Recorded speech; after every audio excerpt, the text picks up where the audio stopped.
The neighbor who never asked. Every morning after losing the career he had spent nearly 20 years building, Nathaniel Brooks quietly carried groceries up 3 flights of stairs, fixed broken lights, and cooked dinner for the lonely elderly woman who lived next door. He never asked for a single dollar. He never expected a word of thanks. Then one rainy evening in late autumn, she collapsed without warning, and Nathaniel rushed her to the hospital before bringing her home himself. When he reached her apartment door and pushed it open, he froze completely. Standing inside, lit by the soft hallway lamp, was the very woman who had fired him without mercy only weeks earlier, his former chief executive, staring back at him in complete shock. In that single frozen moment, one impossible truth threatened to unravel everything she believed about the man she had once dismissed as replaceable. A Tuesday like any other. The city had already begun its slow surrender to winter, the kind of late November chill that settles into brick buildings and bare maple trees, turning sidewalks into rivers of gold and rust-colored leaves. Nathaniel walked into the glass tower downtown that Tuesday morning exactly the way he had for nearly 2 decades, badge clipped to his belt, coffee in hand, mind already sorting the day's priorities. He had no reason to expect anything unusual. The meeting invitation had simply appeared on his calendar the night before, unmarked, unexplained, scheduled for 9 o'clock in the 42nd floor conference room. He assumed it was routine. He was wrong.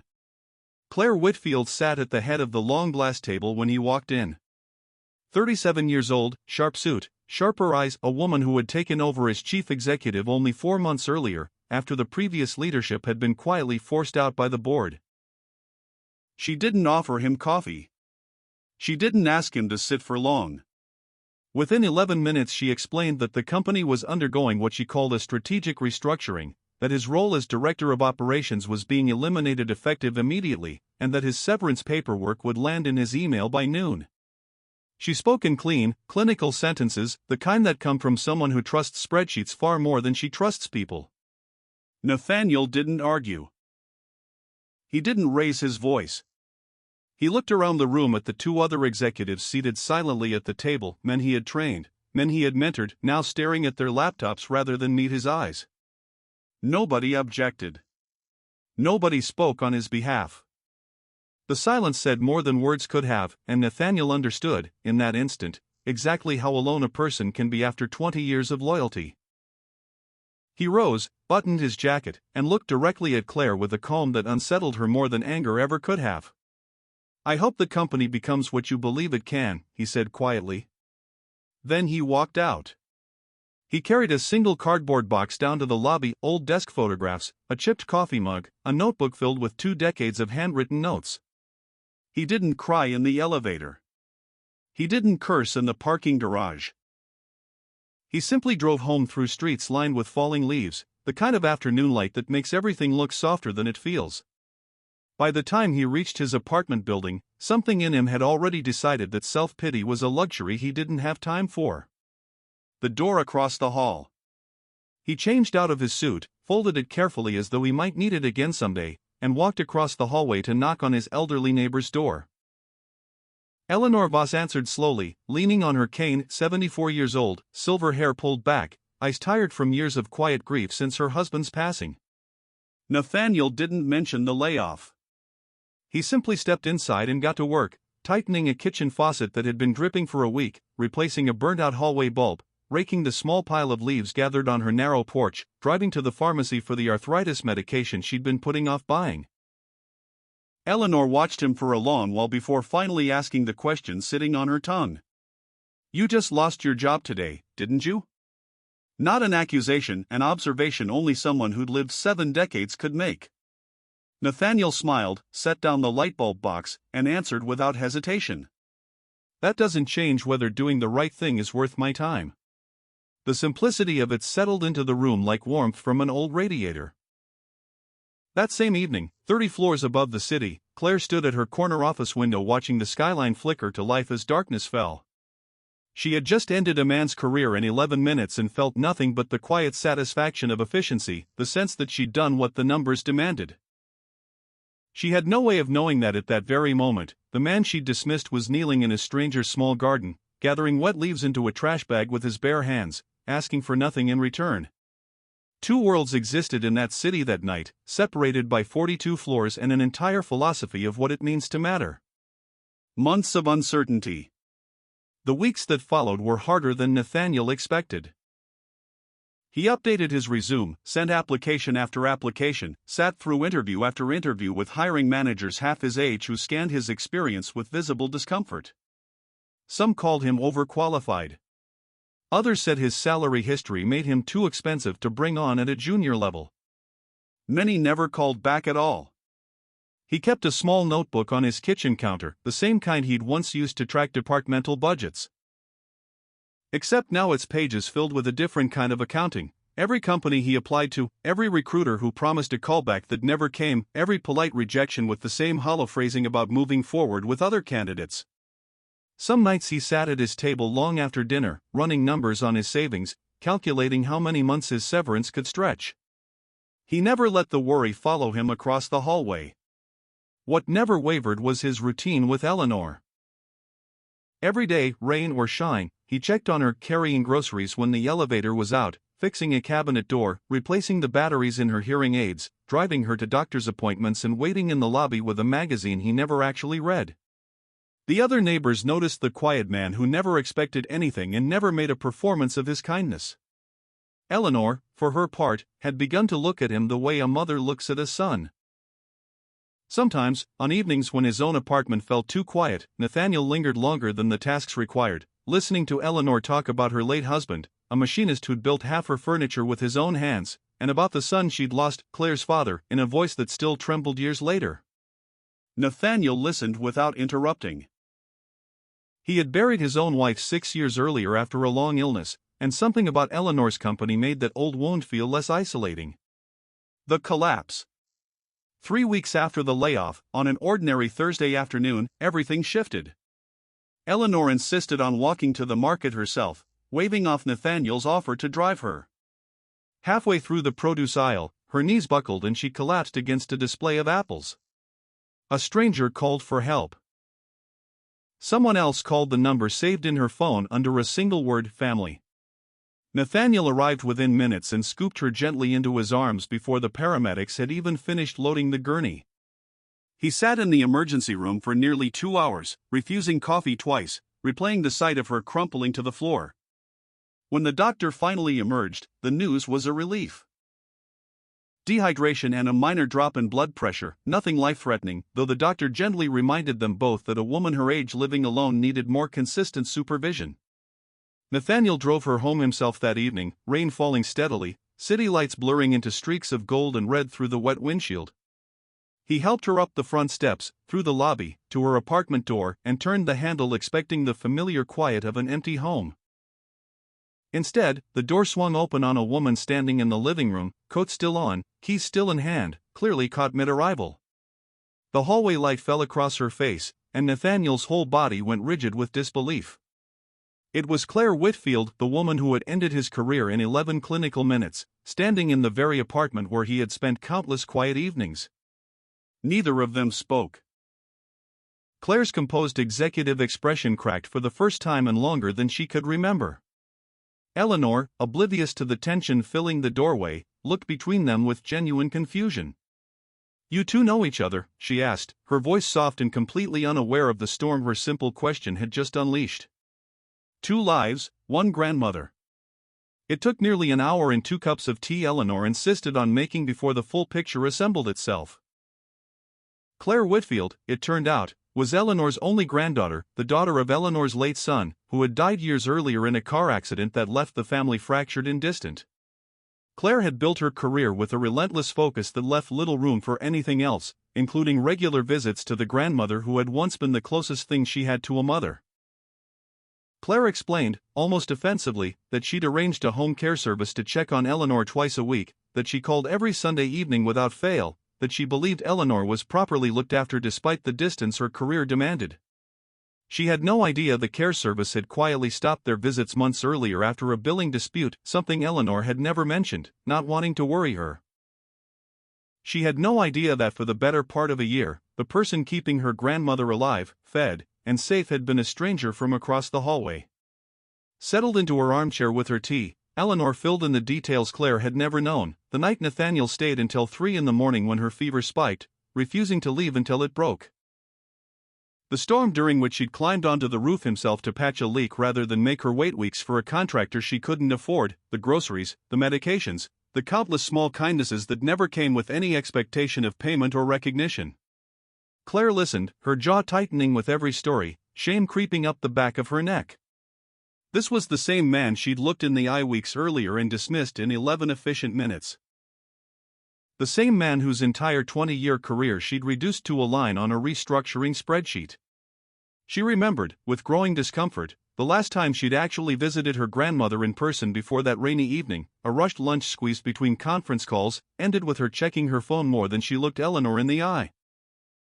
She had told herself the care service handled the daily details, that a Sunday phone call was enough, that success at the office justified the distance she kept everywhere else. Now, listening to a stranger describe nights spent nursing her grandmother's fever, she understood exactly how she'd deceived herself about what enough actually meant. Nathaniel, through all of it, stayed quiet and reserved. No dramatic speeches, no accusations, no attempt to make Claire feel worse than she already did. When she finally turned to him directly, searching for an explanation or an apology or perhaps a forgiveness she hadn't yet earned, he only offered a small, guarded nod before excusing himself to check that Eleanor's medication was organized for the morning. He left shortly after, deliberately avoiding any prolonged exchange with Claire at the door. She stood frozen in the entryway long after the door clicked shut, the weight of everything she'd learned pressing on her chest with an intensity she hadn't felt in years. For the first time since taking over as chief executive, Claire Whitfield did not know what to do next, and the uncertainty terrified her more than any boardroom crisis ever had. What the records showed. Over the following days, Claire couldn't let the matter rest. Back at the office, she quietly pulled the personnel files from the restructuring decision records she'd approved without reading closely enough the first time. What she found made her stomach turn. The financial discrepancies that had supposedly justified Nathaniel's termination hadn't come from his department at all. They'd come from manipulated figures submitted by the chief financial officer, who had conveniently redirected blame downward before anyone thought to question the source. Digging further through meeting notes and internal emails, Claire found an increasingly clear picture. Nathaniel had raised concerns about certain financial reporting practices months before his termination, concerns quietly dismissed by senior leadership eager to protect their own positions. Rather than being rewarded for his diligence, he'd become a convenient scapegoat when the board began pressing for accountability. Claire remembered the termination meeting now with different clarity. How Nathaniel had sat perfectly still, never once raising his voice to defend himself, never once naming the people who deserved the blame he was quietly absorbing. She thought of his final words as he left her office, the strange grace of a man who wished the company well even as it discarded him without cause. At the time she'd read his composure as resignation, maybe weakness. Now she understood it as something else entirely. A dignity that refused to sink to the same pettiness that had cost him everything. For the first time in longer than she could remember, Claire sat alone in her glass office and admitted, quietly and without excuse, that she'd been wrong. The realization didn't arrive gently. It sat with her through sleepless nights, through meetings where she found herself distracted, through moments in elevators where her own reflection seemed to accuse her of something she couldn't quite name. She had built her entire career on trusting data over instinct, reports over relationships, efficiency over empathy, convincing herself this made her a stronger leader. Looking at the evidence now, she began to wonder if it had only made her a smaller person, someone who'd mistaken control for strength and distance for discipline for far too long. An offer refused. Determined to make things right, Claire arrived at Nathaniel's building one crisp evening carrying a leather folder thick with documents, and offered to reinstate him to his former position, a salary increase well beyond what he'd previously earned, and a modest equity stake as a gesture of formal apology. She knocked with more nervousness than she'd felt walking into any boardroom in years.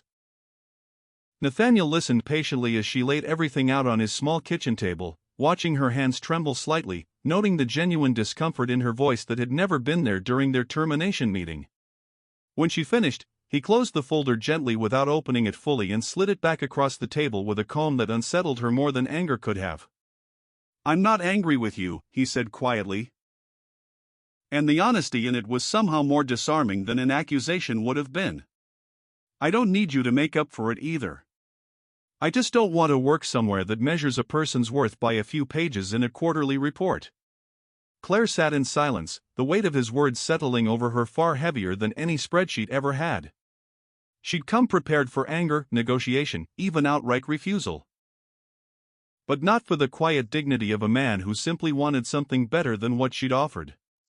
She left that evening without the folder, walking slowly through streets lined with bare trees, his words turning over in her mind again and again. For the first time in her adult life, she began questioning not just a single decision, but the entire framework she'd built her identity around. If a man's value couldn't be measured in numbers, what exactly had she been measuring all along? And what had it cost the people around her without her ever realizing it? Learning to show up. In the weeks that followed, Claire began doing something she hadn't done in years, visiting her grandmother regularly, not squeezed between meetings but because something in her had begun to ache for the connection she'd let slip away. Her first attempts were clumsy in ways that embarrassed her. She burned the eggs twice trying to make Eleanor's simple breakfast, and pulled weeds from the garden bed only to realize she'd also uprooted the tomato seedlings Eleanor had been nursing all season. Nathaniel, still visiting daily out of habit and genuine care rather than any lingering obligation, found himself quietly stepping in to guide her without making a show of it. How to properly stake the tomato plants, how to season the eggs the way Eleanor actually liked them, how to recognize the subtle signs that her arthritis was flaring before she admitted it herself.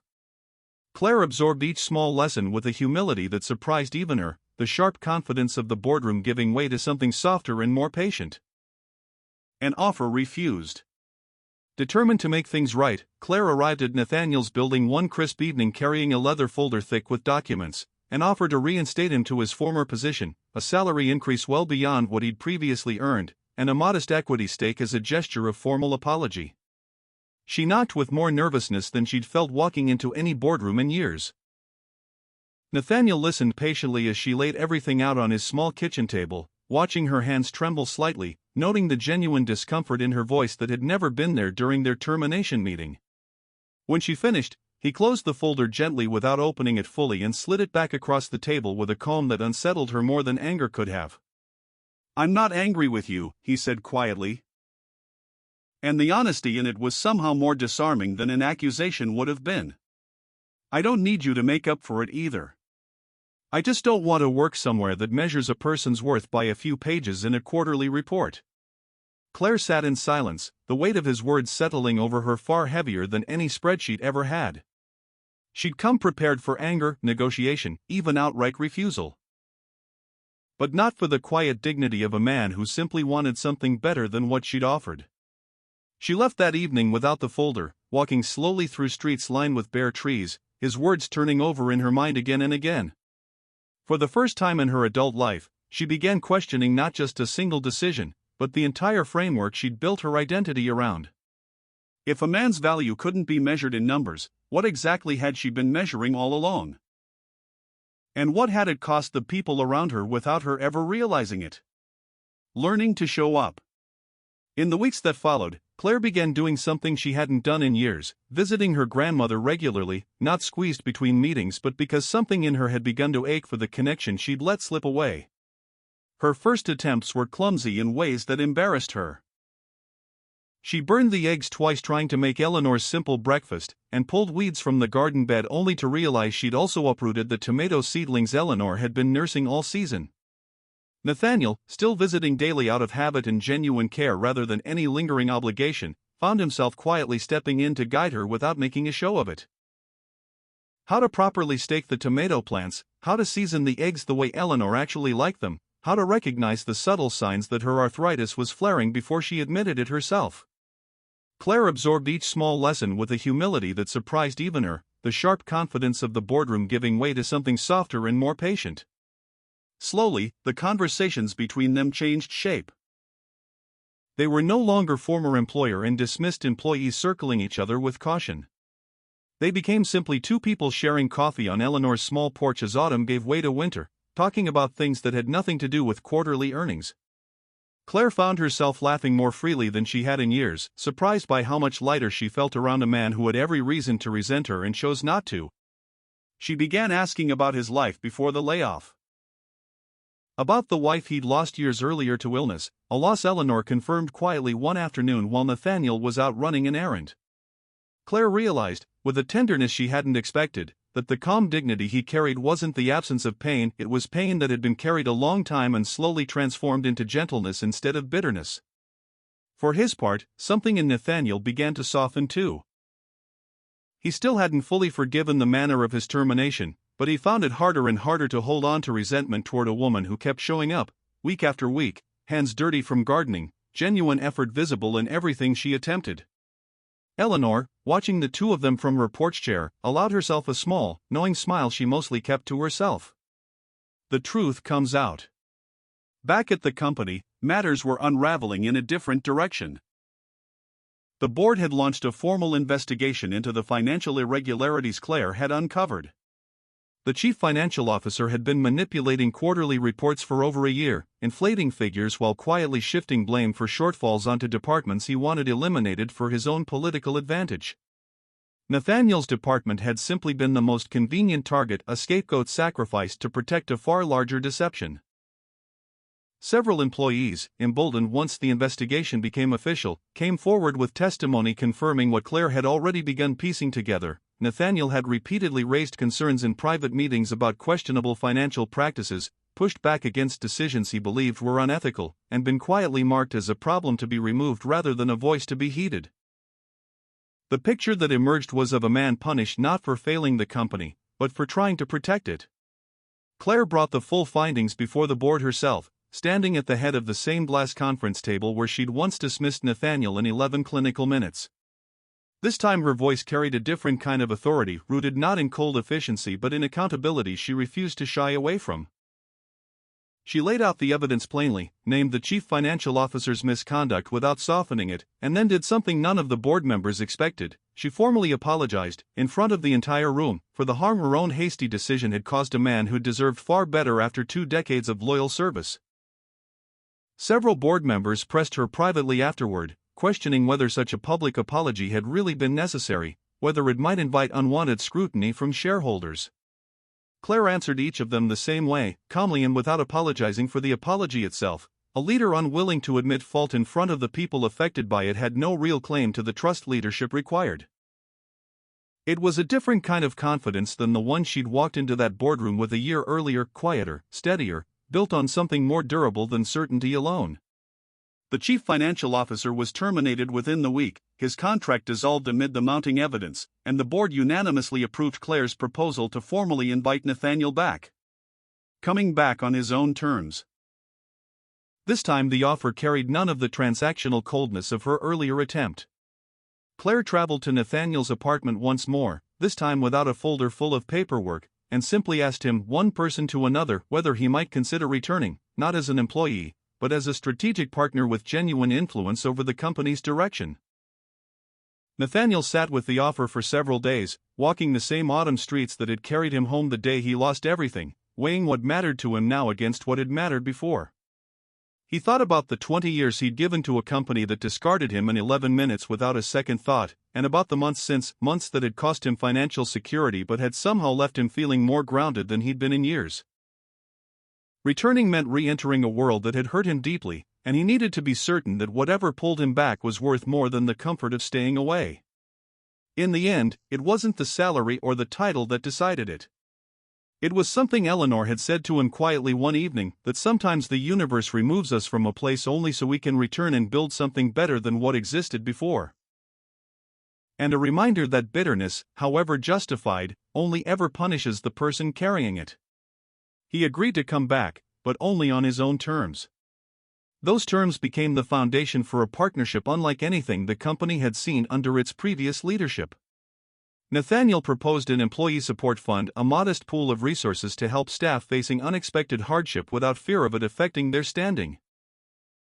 He suggested a formal program pairing employees with elderly neighbors and family members who needed care, modeled loosely on the very thing he'd done instinctively for months without ever expecting recognition. He asked for designated volunteer days built into the company calendar, time explicitly protected for employees to give back to their communities without sacrificing their earned time off. Claire approved every proposal without hesitation, understanding now, in a way she hadn't before, that a company's true strength lives not in its quarterly reports but in the character of the people who build it day after day. A culture changed. The changes rippled through the organization slowly at first, then with increasing visibility as employees noticed a culture shifting beneath their feet. Meetings grew less clinical and more collaborative. Leadership began asking about well-being rather than only output. One of the first employees to benefit from the new support fund was a young woman in accounting whose father had been diagnosed with a serious illness requiring expensive treatment. Rather than struggling in silence the way employees once had under the old leadership, she was able to request assistance without fear of judgment, and the company covered part of the costs while adjusting her schedule for hospital visits. Word of her experience spread quietly through the office, not as gossip, but as reassurance that the changes were more than promises printed in a newsletter. The volunteer care program grew steadily too, pairing dozens of employees with elderly neighbors and family members who needed regular assistance. Some employees discovered, much like Claire had, that time spent caring for someone outside the walls of the office gave them a sense of purpose no promotion or bonus ever had. Managers began noticing that teams participating in the program worked more cohesively together, as though the practice of caring for others outside of work quietly reshaped how people treated one another inside it. 1 year later. A full year passed, carrying with it the kind of quiet transformation that rarely makes headlines but changes everything that matters. The company Claire led had become known throughout the industry not just for its performance, but for how it treated the people who made that performance possible.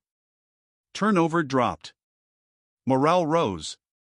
Employees who had once dreaded restructuring announcements now spoke openly about feeling genuinely valued, a shift that traced back, whether they knew it or not, to one man's quiet insistence that kindness and competence were never mutually exclusive. Eleanor's health had improved steadily over that same year, her strength returning gradually with consistent care, regular meals, and the simple comfort of no longer feeling forgotten by the people she loved. Claire made the drive to her grandmother's apartment several evenings a week now, no longer an obligation squeezed between meetings, but a ritual she genuinely looked forward to, often arriving with groceries of her own or a new recipe she wanted Eleanor's help perfecting.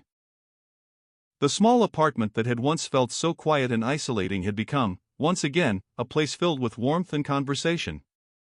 Eleanor liked to joke, on evenings when both of them visited together, that her collapse in the produce aisle had turned out to be the luckiest fall of her entire life, a comment that always made Claire wince slightly before laughing along. Underneath the joke, all three of them understood the deeper truth it pointed toward.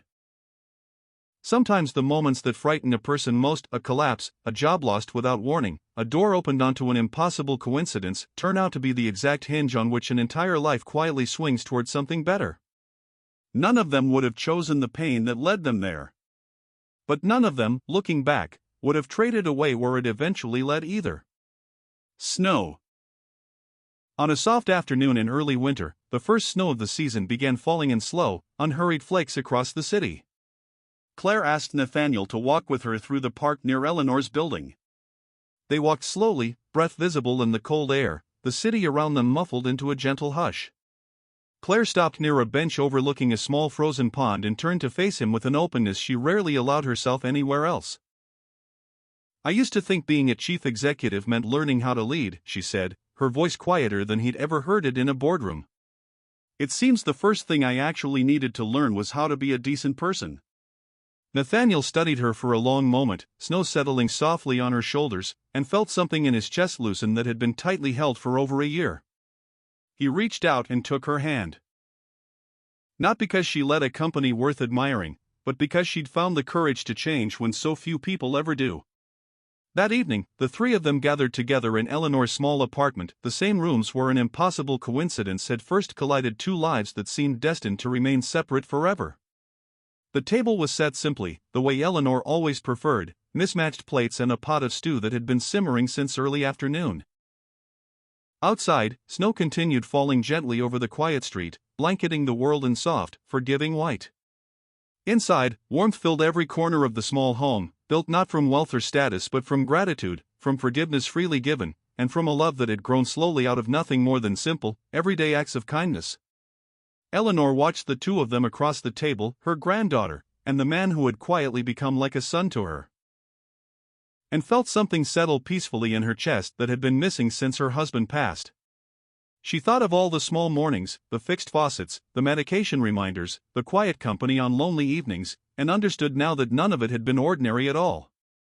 It had been the thread that eventually pulled two broken pieces back together, the kind of thread that never announces itself loudly, but holds everything in place when it matters most. Nathaniel looked at Claire across the table, the woman who had once ended his career in 11 cold minutes, and had since become someone he genuinely respected and cared for, and felt no trace of the resentment he might once have carried. Life, he had come to understand, rarely moves in straight lines. Sometimes it takes everything away only to lead a person, step by quiet step, toward something far more meaningful than what had been lost. He raised his glass gently toward the two women seated with him, toward Eleanor's tired but happy eyes, toward Claire's newfound softness, and toward a future none of them could have predicted the day a cardboard box and 20 years of loyalty walked out of a glass tower into the cold autumn air. Outside, the snow kept falling, quiet and steady, covering the sidewalks in white the way time slowly covers old wounds when people choose, again and again, to be kind. Inside that small apartment, three lives shaped by loss, by pride, by mistakes, and by grace sat together in the glow of a single lamp, sharing a meal that tasted like something far richer than any dish could account for. It was, in the end, a simple truth finally understood. A person's worth is never written in a quarterly report, never measured by a title or a salary, but revealed instead in the quiet, unglamorous choice to show up for someone else, day after day, expecting nothing in return.